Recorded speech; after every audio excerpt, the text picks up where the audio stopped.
Fluent and chill, yeah, we call it how it's played. From the field to the court, every legend gets weighed. Fourth quarter heat over 2-minute drill. If you can't handle truth, better chill with the skill.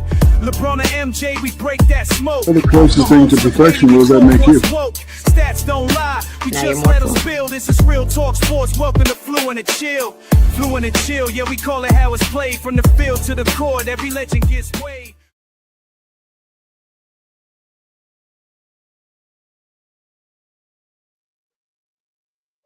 Well, that was all fucked up, but yeah. Anyways, what's up, y'all? Hey, do you know what Shaq said when he got back from Greece after his rookie season? They asked him if he went to the Parthenon, and he goes, "I don't even know what clubs we went to." That's just another one. So, all right, let's get into this day in NBA history because we got technical problems and we ain't got none of our videos up today. This day in NBA history, jack shit happened, so we'll go to a different day in NBA history. Unless you care about Johnny Green signing back in '69. So back, let's see, September 21st, 1991, the USA basketball announced Dream Team for the '92 Olympics. Charles Barkley, Larry Bird, Patrick Ewing, Magic Johnson, Michael Jordan, Karl Malone, Chris Mullin, Scottie Pippen, David Robinson, John Stockton were named. Christian Laettner, Clyde Drexler were added to the team May 12, 1992. I have a question for you. How do you feel about the Dream Team overall? And looking back on it, should we have replaced Laettner with Shaq? Because Laettner is by far the better college player, by far. And then Shaq, you know what I mean, obviously is just overall the better player.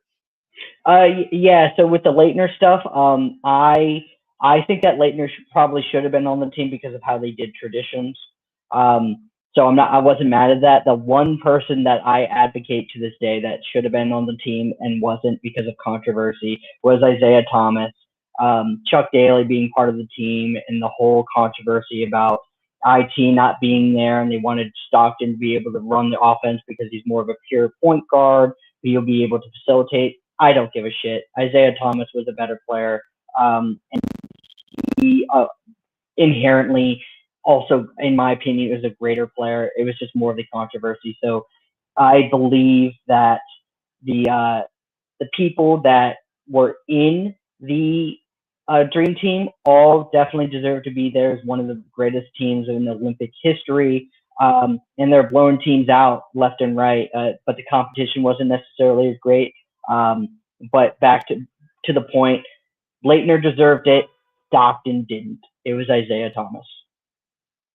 Hey, that was this day in NBA history.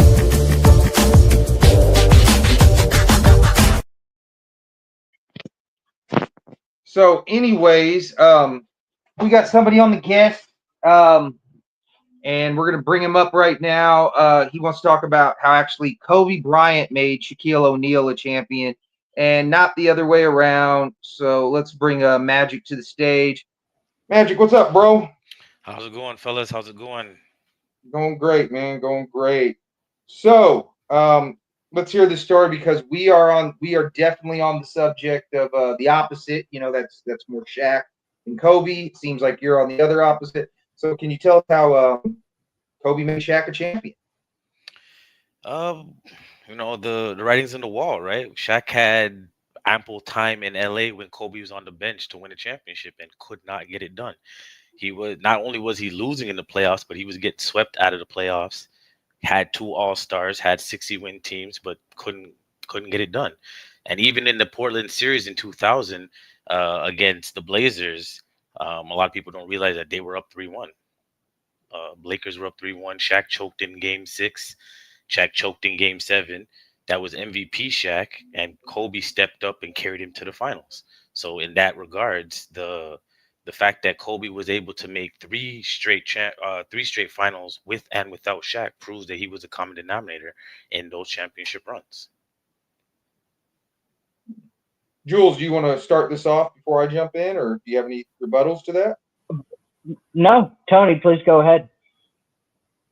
Okay, so you were saying that Kobe carried him in the Portland series, right? In Game 6 and 7, yeah. Even though they lost Game 6. Okay, so Game 6. Kobe was carrying him in Game 6, and they lost, right? When Kobe's the best player on the floor. I'm not necessarily gonna say Kobe was the best player on the floor, but Shaq didn't show up. MVP No, I Shaq understand didn't that. show up. Right. But I'm saying that game, that's the game Kobe drops, what, 33 and 6. He has like 3 blocks, 4 steals, and all that. And Shaq shot under 50%, like 41%. I think he shot like 7 for 17. Steve Smith was probably the best player. Steve Smith, had 26. So I would say Kobe was the best player on the floor that game, right? Oh, In okay, game that 6. particular game, yeah. Yeah. So when Kobe's the best player on the floor, the Lakers lose. He was the best player in Game 7, and they won. Okay, so let's do that. I love when people tell me that narrative. So he's the best player in game 7, right?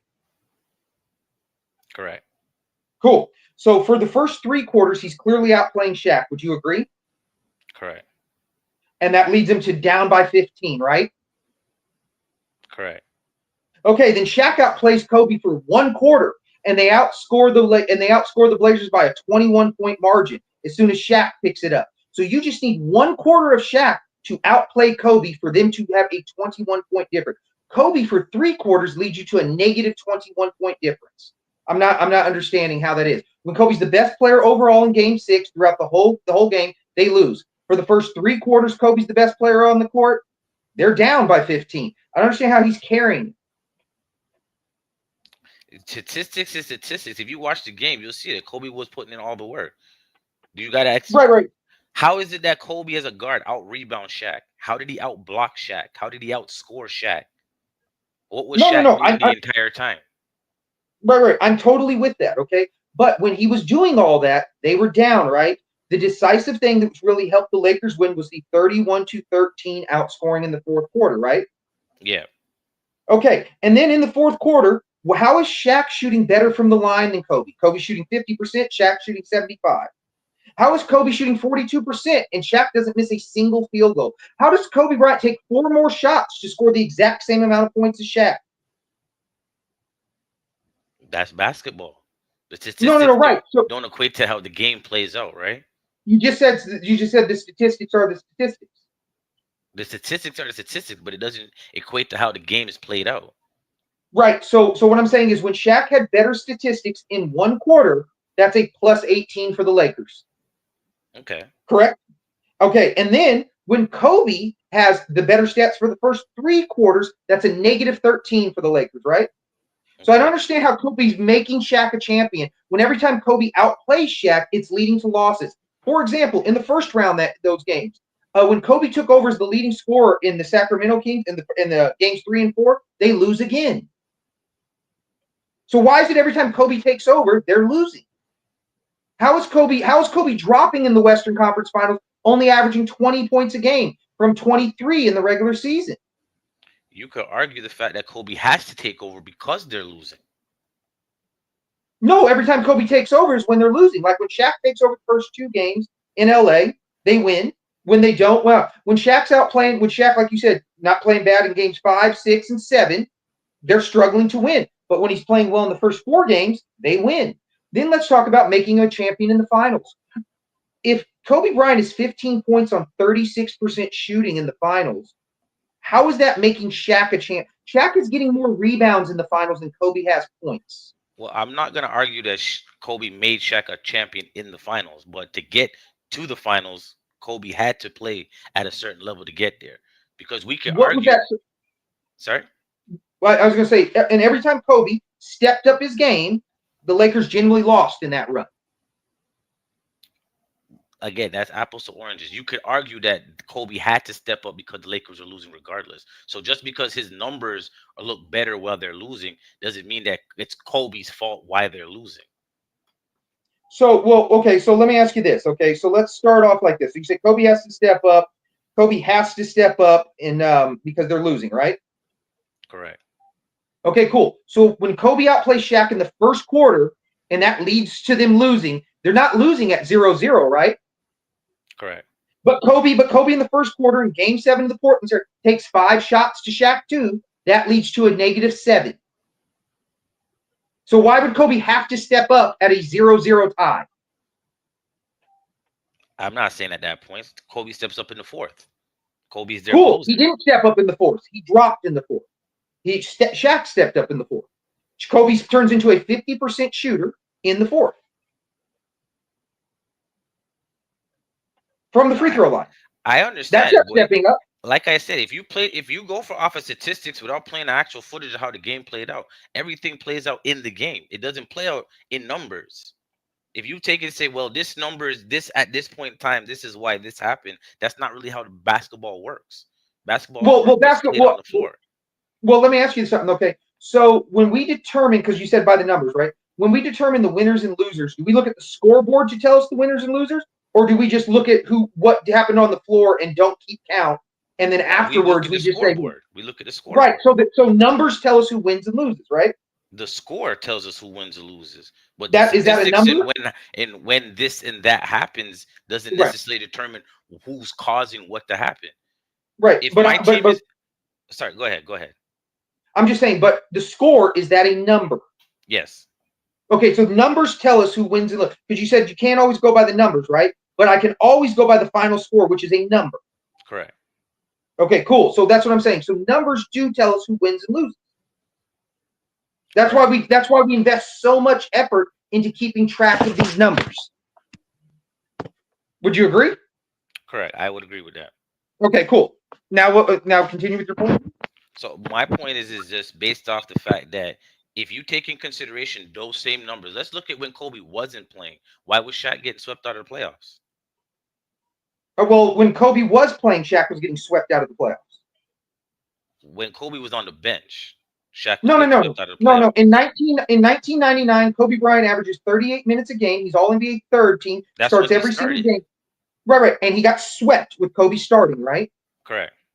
Okay, cool. So if the argument is Kobe, it's not Kobe who made him. Phil made Shaq a champion, right? As soon as Phil got there, they won.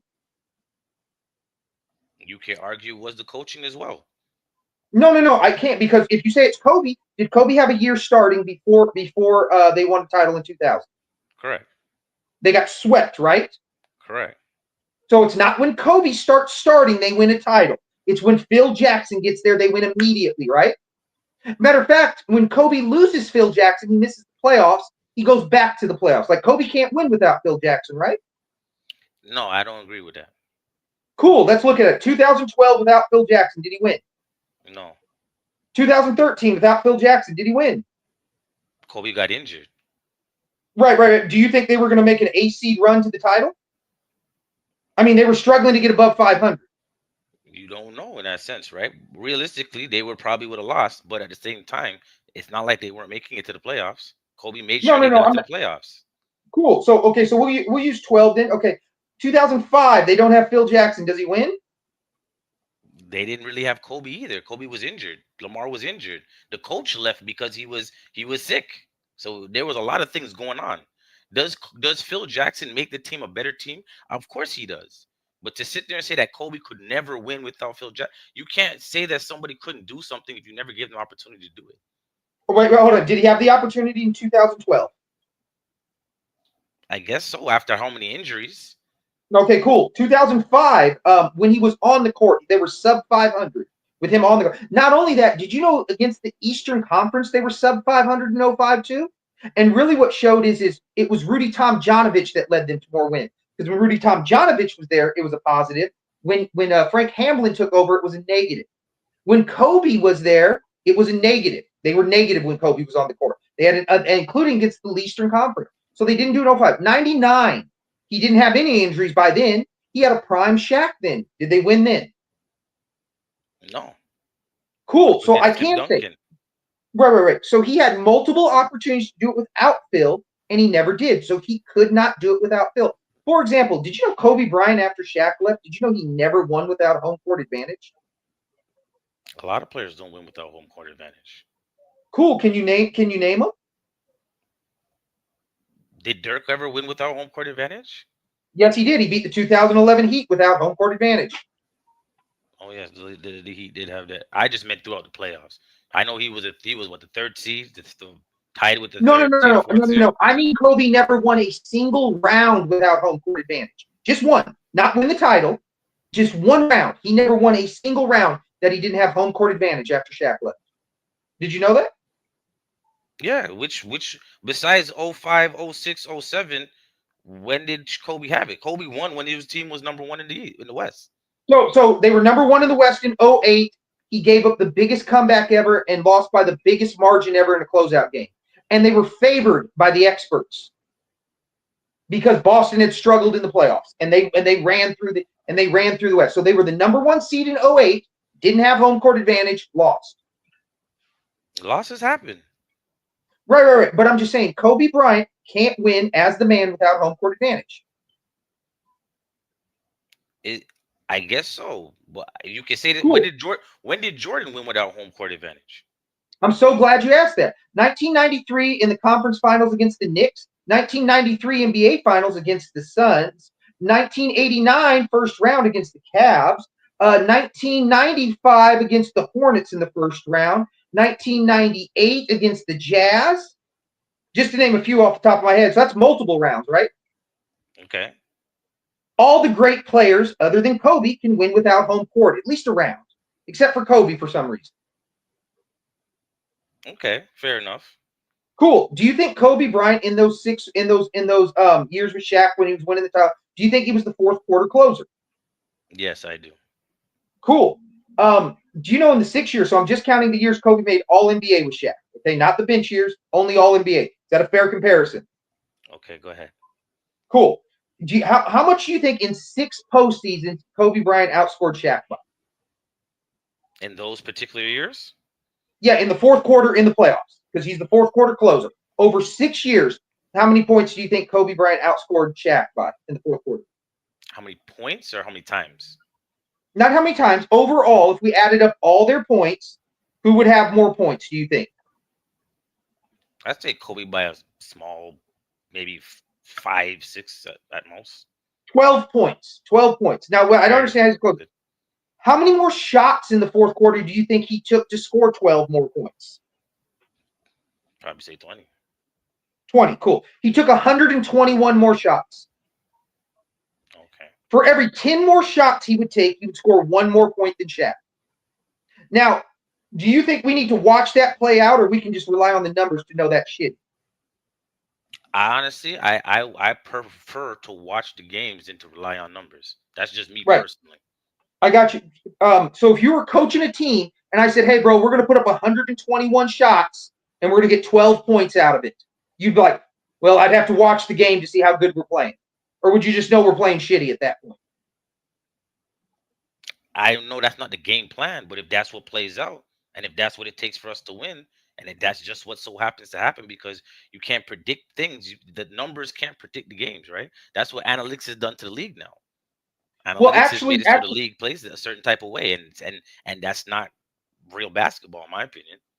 Well, actually, numbers can predict because it shows a pattern. Like, for example, I just want to ask Jules, if you think somebody takes 121 shots to score 12 points, would you say that's shitty? Yes, I would say that's shitty. I don't think there's any other way you can say it. So what I'm saying is they're not really winning because of Kobe necessarily. They're winning more because of Shaq. Because when you got a guy that can average 26 shots a game and still shoot over 60%, that covers up a lot of mistakes. Would you agree with that? It's true, but at the same time, why wasn't Shaq winning before? Wait a minute. Why wasn't Shaq winning before? Because he didn't have a good enough team, I would say. Which years did he not have a good enough team? Well, let's see. In 1993, the Orlando Magic were 41 wins. I don't know many 41-win teams that win a title. In 94, how much wins did they have? What, like 57? 50 wins. 50 wins. They had in 94. They had 50. Right? No, that's 95. 95. Okay. That's 95. So in 94, they don't have that. 57. True, that is a good enough win. But in 1995, they ran into the best player I've ever seen play basketball for a single year, and that's Hakeem Olajuwon. I've never seen, because you said you like the eye test, I've never seen anybody play better basketball in 1995 Hakeem, and I watched 93 Jordan average 41. Yeah, Hakeem that year was a monster. He ran through a lot of good teams that year. Right, he ran through every team. So there's that year. 96, they're missing Horace Grant, and they lose to the 72-10 Bulls. I don't think that's really an issue. 97, 98, the Jazz are over 60 wins each time, and they have home court advantage. They're the favorites. They lose. 99, he loses to the favorite Spurs. Now, So I'm not even talking about really necessarily just losing the series. Why is it that he's losing every single game? why is he what? Why was he losing basically every single game? Like he got swept in 94, he got swept in 95, swept in Hmm. 96. I think it was Right. gentleman sweep in 97, swept in Hmm. 98, swept in Right. 99. Right. Now we can So make the once again, argument that Phil Jackson was the difference between them becoming champions or not, but I don't right. think if we're gonna sit here and say that Shaq is the reason why they're winning all these games, then how come Shaq wasn't winning with all these other players? Well, because then Shaq didn't have the coaching of Phil Jackson. So let's go over this. In 1998, they get swept by the Spurs, right? Then the Spurs go on to sweep the Blazers, who have a better record than the Lakers that year. So it's not like the Spurs only swept them. No, they swept another team. And not only that, the Spurs started off 6-8. They ended up 37-13. So that's what 31-5 plus 15-2. They went 46-7. So it seems like damn near everybody was losing to the Spurs if you go 46-7 at that point. Then in '98, the Jazz swept their first round opponent as well, or they might have beat them in 4. You know what I mean? So it might have beat them in 4, and I don't remember that. '97, they definitely swept the Clippers. So they got swept by a team that they lost a gentleman's sweep, but they were sweeping other teams. '96, the Bulls swept damn near almost everybody, right? Mhm. They swept their first round. '95, that was the only sweep that happened. '94, that was the only sweep that happened. So I mean, multiple years out of those that they happened that they got swept by other teams as well, right? Correct. So Shaq's getting swept by teams that they're sweeping multiple teams. So it's not like just a Shaq thing. It's just that it's that year's team. And like I said, if Shaq can win in the finals with a guy averaging 15 points on 36% shooting, that's not an all-star. That's not a superstar. That's an inefficient sixth man. That's Jamal Crawford. But that's misleading stats though. Like Why is that we're misleading? talking about averages, and if you bring in a 2 point game where I get injured and leave, that brings down my average. Now I understand the field goal percentage is bad, but at the same time, Kobe's playing through injury.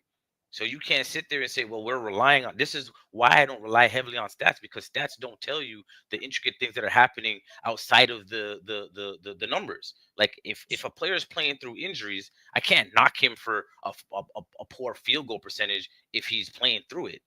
Like No, no, no, no, no, no, that no. doesn't equate. It's not knocking it. What it is saying that I can certainly say that it's not winning a title. It's not leading him to a title. He's not winning the title because of him. Then if you said, like when you said he gets injured, only averages 2 points. So all he needed was 2 points from Kobe that game to win the game. That's Kobe making Shaq a champion, dropping in those 2 points. They lost the game after that though, without Kobe playing at all. No, I'm not saying they did, but then they won. They won. Well, they lost one and won one. But then game, which one was it? It's game. I think game 6. I don't know. I know the last 2 combined. Kobe goes 4 for 20 and 8 for 27.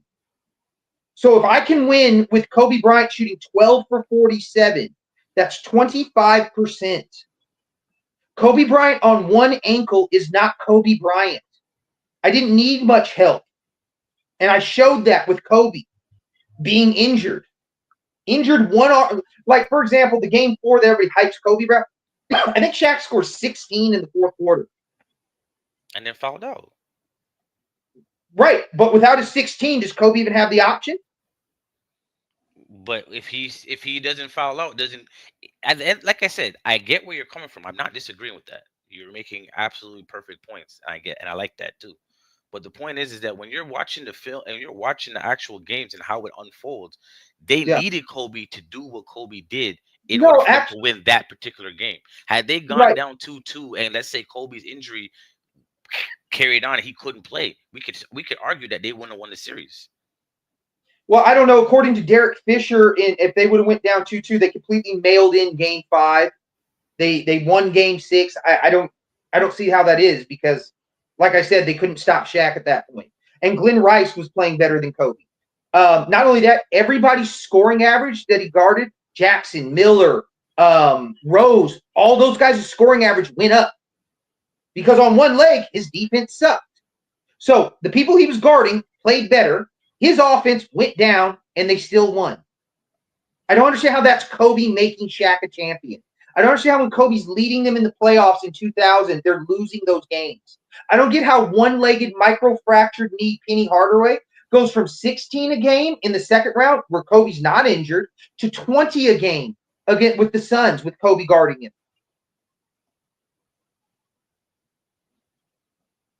I don't understand where this is Kobe making Shaq a champion.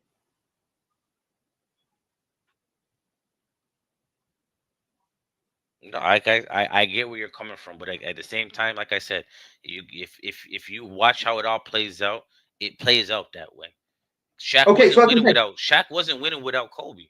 Now we could argue that Phil Jackson was an intricate part Shaq of that. wasn't winning with Kobe until Phil got there. We can argue that. I can understand. No, not argue that. That's a fact. Wait, let's just clear it up. In 99, 98, 97, did the Lakers win any titles? No. Was Kobe there? Yes. Okay, 99, he was all NBA. 98, he was an all-star. 97, he didn't really play. Cool. But by 98, 99, he was clearly playing. I don't care about 98. 99, he got swept, and he's bricking free throws. Do you know Kobe Bryant in closeout games averages 23 points, shoots 78%? Do you know Kobe Bryant against 60-win teams has a 300 win percentage, which means he loses 7 out of every 11 games against 60-win teams? Why can't Kobe regularly beat 6? Why wouldn't Kobe play 60-win team? He loses. But someone like, we'll use LeBron. He's winning at a 48% clip with more points, rebounds, field goal percentage, more blocks, more steals, more assists. Everything's better. But like that's what I'm saying. Like that's just someone like LeBron, and I don't have LeBron as the GOAT.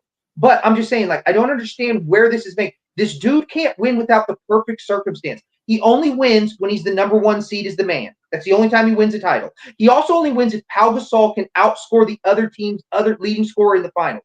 Every time Pau Gasol can't do that, they lose. When they're in the finals and they can do that, they win. He goes up against 2 18-point-a-game scores. Do you know Kobe Bryant, in the 2 years he wins, he only plays 1 55-win team? Do you know teams that when they win over 55 wins in the playoffs versus teams that win under 55, they win 84% of the time? 84%. When you have home court, you win like high 60s, low 70s, something like that. Since the merger, when you've had the top 2 leading scorers in the finals, which Kobe Bryant had in both of his years, you win 9 out of 10 times. 9 out of 10, 90%. So when you factor these in, it was damn near hard for Kobe. So what I'm saying is, I see somebody watching the game. I watch an inefficient shot chucker. That's what I watch. I watch a guy that's into his ego that does not play through the system. Instead of Shaq dominating the post, he says, fuck it, get the rebound. Because my 20-footers that go in 45% of the time versus your 2-footers at 3 at the rim going 60% of the time, somehow shooting 45% is better than shooting 60%. You know what I mean? So I'm watching him take these shots and not hitting Shaq in the post. That's me watching it. That's me watching Kobe go an and one mixtape on like a guy like Jared Dudley getting ripped. So me watching these plays, I don't understand where you see this. That was Phil Jackson's whole entire game plan. Phil Jackson always wanted Kobe to be in attack mode. If Phil Jackson sat there and said, Kobe, we want you to shoot the ball less and just keep giving it to Shaq, then their games will be predictable. With Kobe doing what he does, it's a how you want to put a necessary evil. At the end of the day, we need Kobe to be aggressive and take shots, to take pressure off the post and put it on the perimeter so that Shaq can get the ball more. Should Kobe? Go ahead. Can being aggressive be attacking the rim and passing as well? Which Kobe did. You mean go 4.9 assists? He led the Lakers in assists. Hey, Jules, how awful is if your team leader in assists is 4.9? It's pretty mid. I would say that's bad. I'd say you should have at least one dude that can get you over 5. So that's pretty bad. Leading the Lakers in assists, I'll put it this way. In the land of the blind, the one-eyed man is king. So if someone says, I got one eye and that's more than everybody else, that's not as good as 2. And we see all kinds of players get 2. We see a guy like Jordan get up to 8 assists. We see a guy like Penny get up to 7 assists. We see a guy like Wade get up to 8 assists. We see a guy like LeBron get up to over 10 assists. We see a guy like Drexler get up to 8 assists. But Kobe could never get there. Why? The system. When you play, okay, I understand. Jordan played in the triangle as well. But for Kobe, when he was playing the system, they pass. It's if I get the ball, pass it to him, he passes the ball, and they get an open shot. That's going to affect their assist numbers. I am with you on that. Why didn't Kobe average 8 assists with D'Antoni's system or Mike Brown, who LeBron would get 8 assists in Mike Brown's system? I can't recall. You what? I can't recall. I don't know why Kobe didn't get 8 assists in those systems. So obviously it's not the system, because any system we put him in, he doesn't get 8 assists. Do you think? Because he's not the point guard though. Huh? He's not the point guard though. Neither was Wade. Neither was Drexler. Neither was LeBron.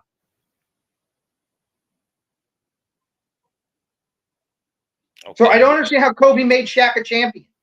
When they played, who was their primary ball handler? Because Kobe plays off the ball more than the rest of them. Kobe didn't play on the ball as much as the rest of them did. LeBron has the ball most of the time, and he does his passes. Drexler's a better passer. He was a better passer than Kobe was. So in 2000, that was the primary ball handler, Kobe, right? I would say if Kobe, and also you could say Fisher as well. Kobe played off the ball a lot in with the Lakers. So you think Fisher in 2000 was the primary ball handler?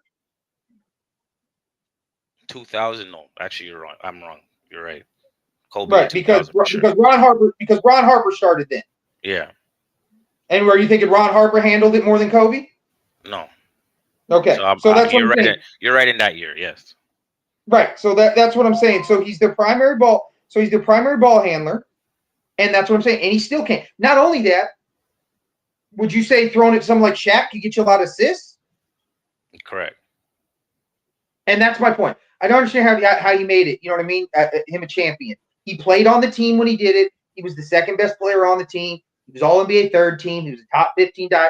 Really good guy. I just don't know anybody else that's all NBA third team that makes the MVP a champ. Jules, can you think of anybody that was the all NBA third team member that made the current MVP the champ? By what they were doing specifically, even in this past finals, J-Dub wasn't wasn't pushing a SGA to do that. It was the MVP himself doing that. So I can't recall a time. No. Hey, wait a minute. When Pau Gasol was on the All NBA third team, was he making Kobe a champ? No. So I don't understand. Why would the narrative be different? Why is this the only difference in NBA history where the All NBA third teamer makes the MVP a champ? I'm confused on that as well. When the MVP chokes in Game 7 of the Western Conference Finals, who stepped up? Who stepped up in the fourth quarter? Both of them. Both of them. So you think Kobe Bryant shooting 42% from the field and 50% from the line is stepping up in the fourth quarter? When you watch the game, yeah. Okay, so I watched the game. I watched Kobe miss more shots than he took, and I watched him miss as many free throws as he took. And I watched Shaq make all his field goals. And I watched him make every free throw but one. So I watched that, and I don't understand how Kobe was stepping up when Shaq was stepping up. Again, if we can run footage, we can play the fourth quarter, and then that can prove me wrong. Well, we'll have to run footage on another time. We'll have to get back to you because we got some other shit to get to. But I appreciate your time, Magic. Like I said, we'll have to have you back on at some other point in time, and then we'll run some footage and we'll see what's up. Yeah, that'll be good. If we can run footage, then at least that helps it out. But I appreciate you guys having me on. I appreciate the man. Appreciate you coming Thanks, Magic.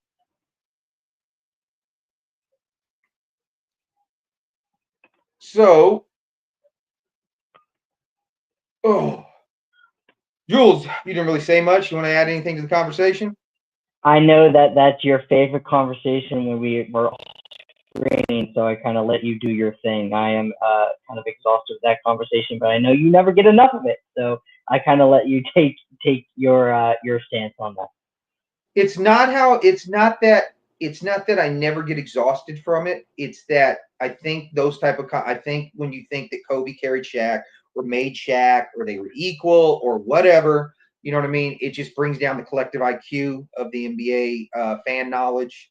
And it creates, I'm not going to say his name because I don't want to give no clout to him, but it creates guys like on TikTok that I personally disagree with.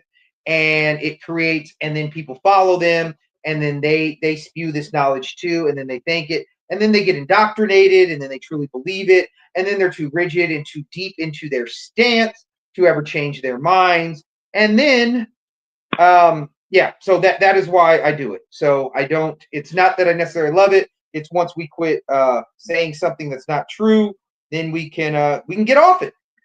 Now, Jules, you wanted to talk about NBA media narratives and like why do we believe in the media narrative, what needs to be debunked. So let's get into that for the last half of the show or so. That's third of the show now, I guess. I guess so. Yeah, because I think that's a perfect example of what media and the people are being kind of led to or led down, to where we're bringing in, that these fans that believe because they go by the eye test, what the media is telling them, what ESPN, what Fox News, FS1, all this kind of stuff. But that's why the eye test at the end of the day is subjective, and that's where we can have debating points, and what you value is cool. But the media narratives of what people spew and say, I always believe, have been disingenuous because there's always something behind it. There's always a bias. There's always something that they want to push to collectively get what their take or what they truly believe in.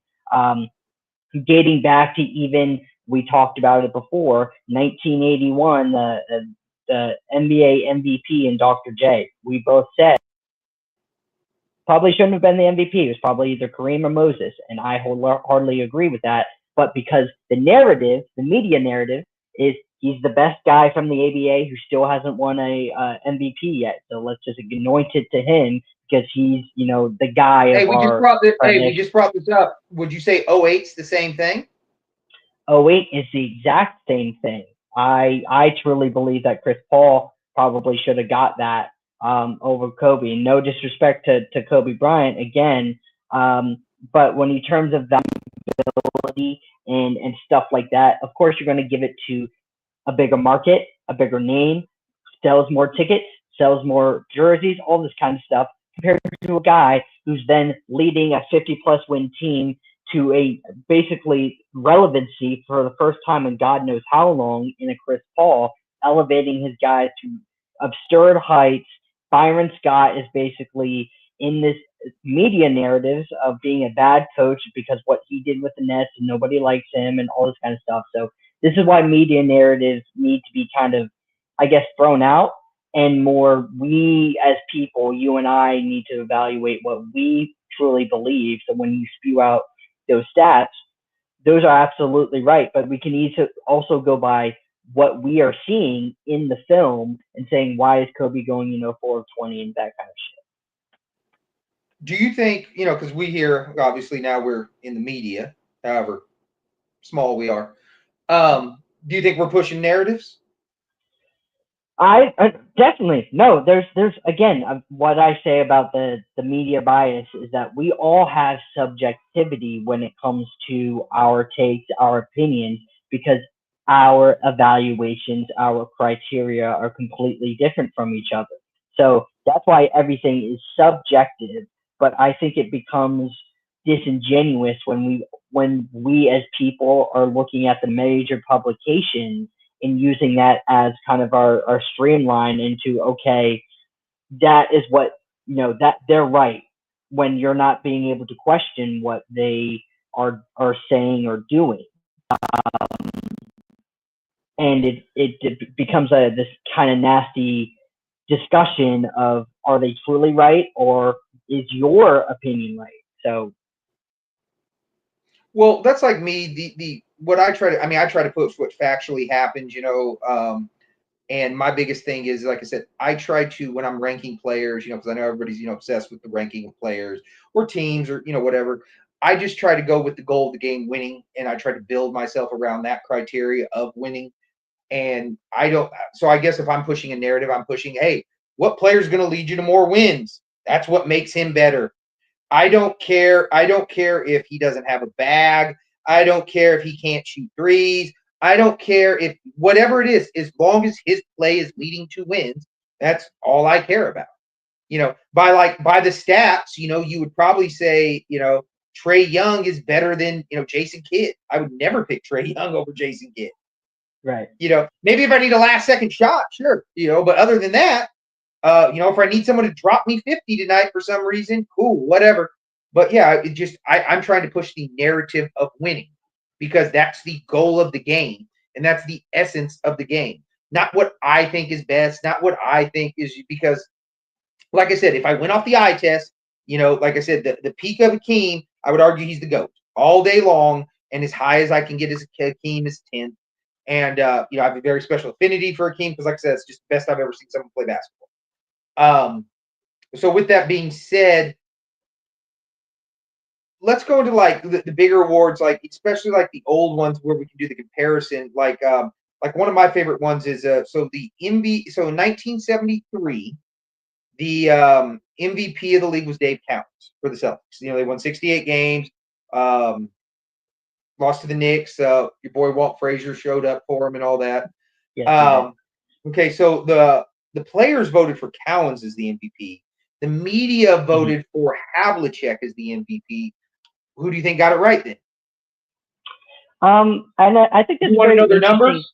Do you want to know the numbers? No, please. Okay, so Cowens is 20.5, so 20 or 21, however you want to say it. 16 and 4. Havlicek is 24, 7 and 7.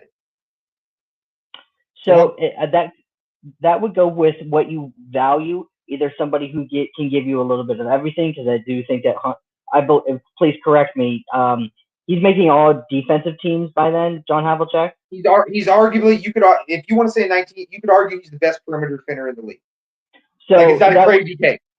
Right. So that's what. But it's a post game then too, though.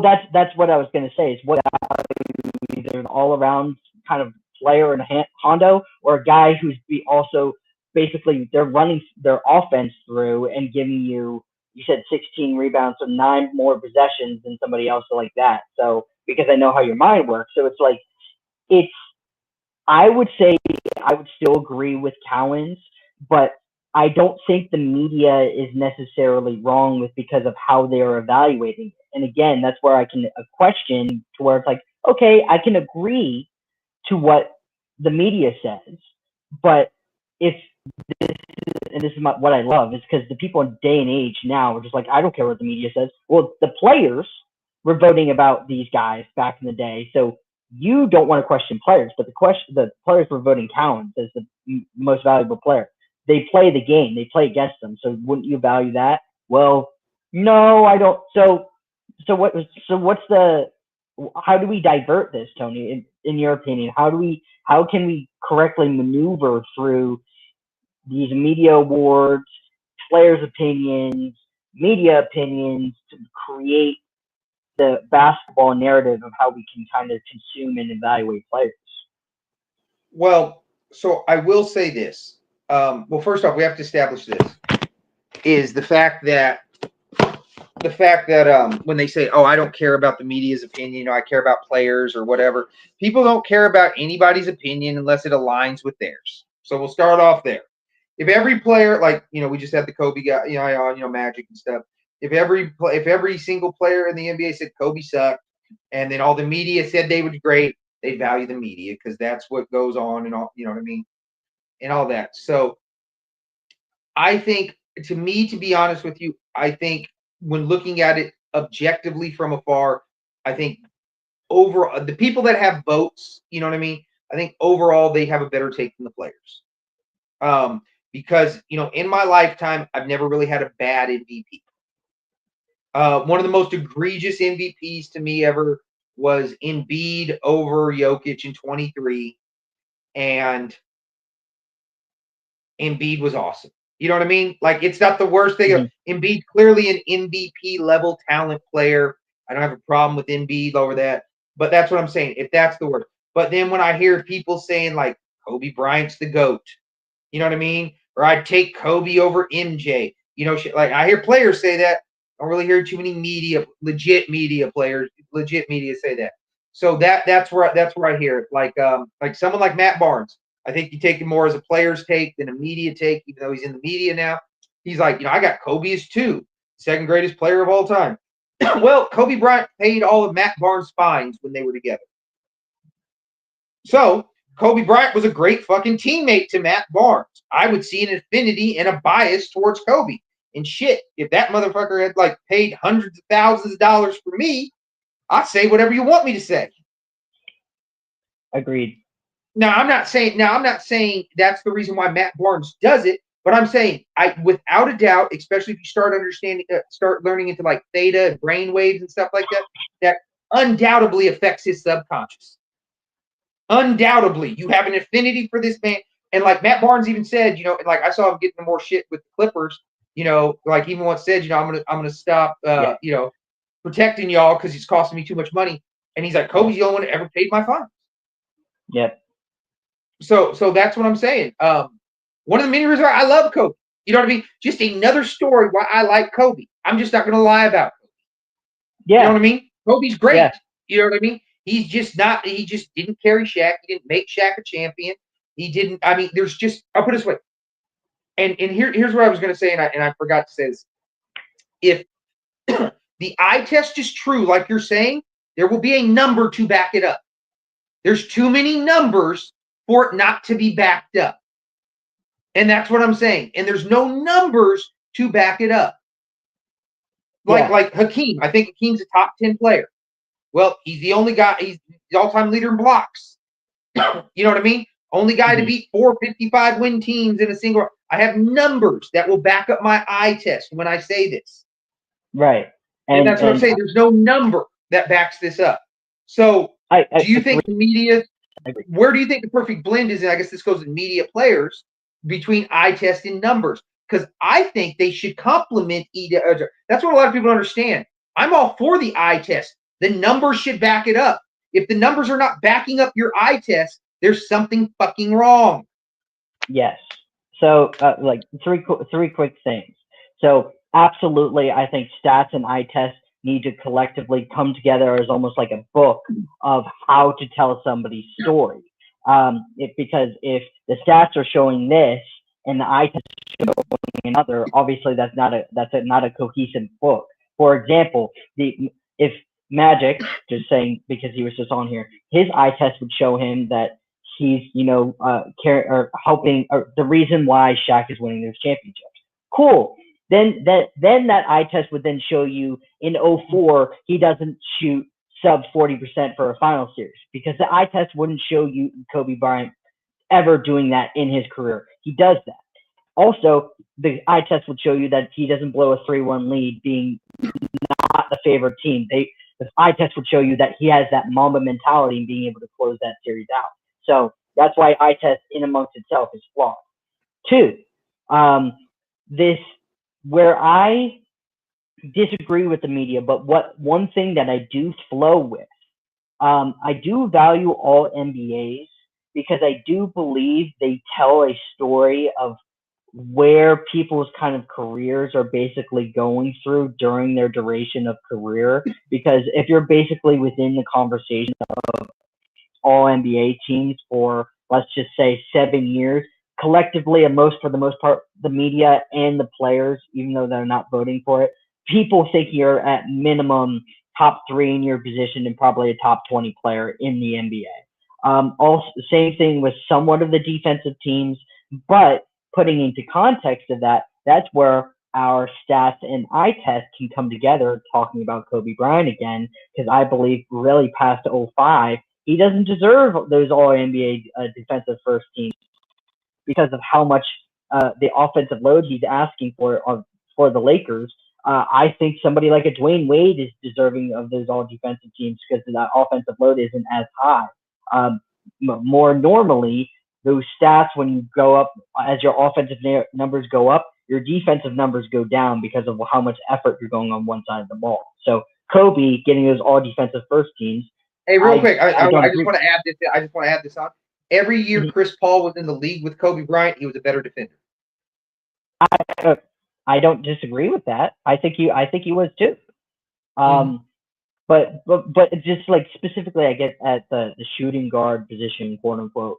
Dwayne Wade, I think from again from 05 on, maybe a better argument from 06 on, is probably a better defender for at least 5 or 6 years. Tony Allen might have a year in there. I'm forgetting another one, but regardless, I think all NBAs are a better indicator, and all defensive teams. When Kobe has those all defensive teams, the number one for a guard ever. The context behind that is, well, if you go look at those stats past 06, he's not a good defender. Dwayne Wade is better, and at minimum, Dwayne Wade and Tony Allen. Well, see, here's another thing too with the numbers and all this, and like we'll use the Kobe thing for example. Kobe Bryant is 3-3 when he shoots under 40% in a playoff series. And like you said, the eye test would say he never does that, but he shoots 6 times. 8 series, he shoots over 50% or better. So Kobe Bryant is almost as likely to shoot under 40 as he is to make half his shots. In those series where he shoots under 40, he's 3-3, and every series is with Shaq. Because like I said, Shaq can cover up a lot of deficiencies. But when Kobe Bryant shoots over 50%, he's 8-0. Once again, that goes into the numbers thing. Why is it every time he shoots over 50%, he doesn't lose? Like, do I have to watch the games? Or do I just know that a high-volume shooter making an efficient amount of shots is going to be better for the team? And that's what I'm saying is that I think the stats can show you is the title of the book, but if they can lead you to the conclusion in the back of the book seamlessly, that's where I think that's a shortcut that we're able to do.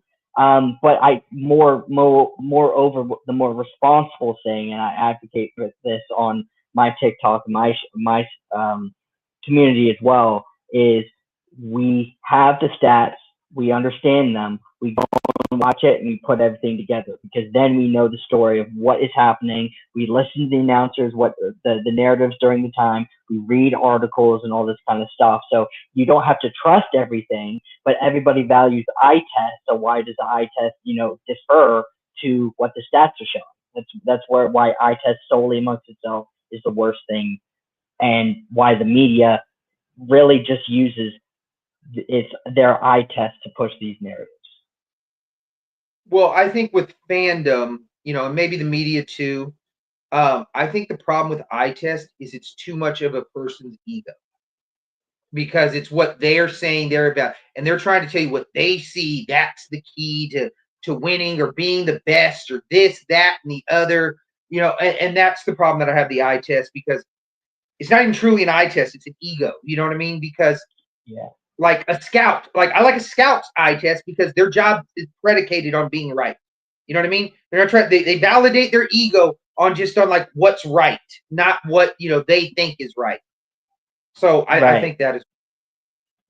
Yeah, I agree, and I know we got to go, but that's because we talked about it off screen. That's a big thing of when I go back in an evaluation of players and I'm seeing this stuff that's happening. Unironically, our Larry Bird conversation, not to bring that up again, but I'm seeing the eye test, but I'm understanding the stats, because when I go and deep dive into them and I'm seeing this stuff happening. Hey, make sure you check out Jules' TikTok. He'll tell you why Larry Bird ain't top 10. I appreciate that. But when I'm watching that, it's stuff that the media, I think, inherently also throws under the rug to save people's legacies, and where us smaller media folk are able to, because we have the time of day to go back and watch and understand what's happening, see it in live action, and so on and so forth. So for the people who say, well, I wasn't alive for Larry Bird and all this kind of stuff, absolutely. You weren't alive for Kareem, Bill Russell, Wilt Chamberlain, and people were talking about them prior to Larry Bird and Magic Johnson. So we have to discredit them because you didn't watch either, because you weren't alive. That's a whole different issue amongst itself. But when I go back and watch, and I can see why Billy Cunningham is putting Caldwell Jones onto him, and Larry Bird is shooting sub 40% and is not being able to physically dominate somebody because of unathletic ability, that's a problem. And that hinders. And doesn't have the body advantage.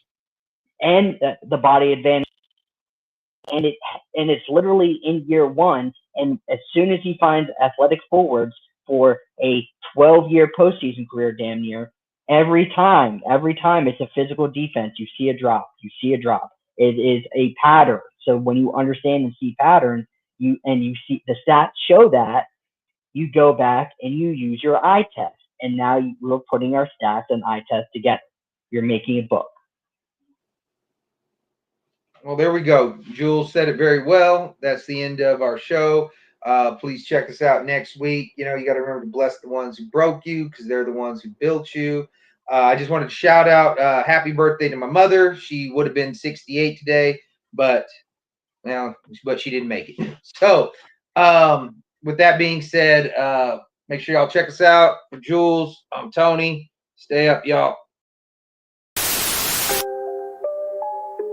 Oh, Canada. Put on a suit, drink water, don't drink and drive. Hey, man, call your mother. It means nothing. It means nothing. No, they lying to you. It's about the money. Now you're more fluent.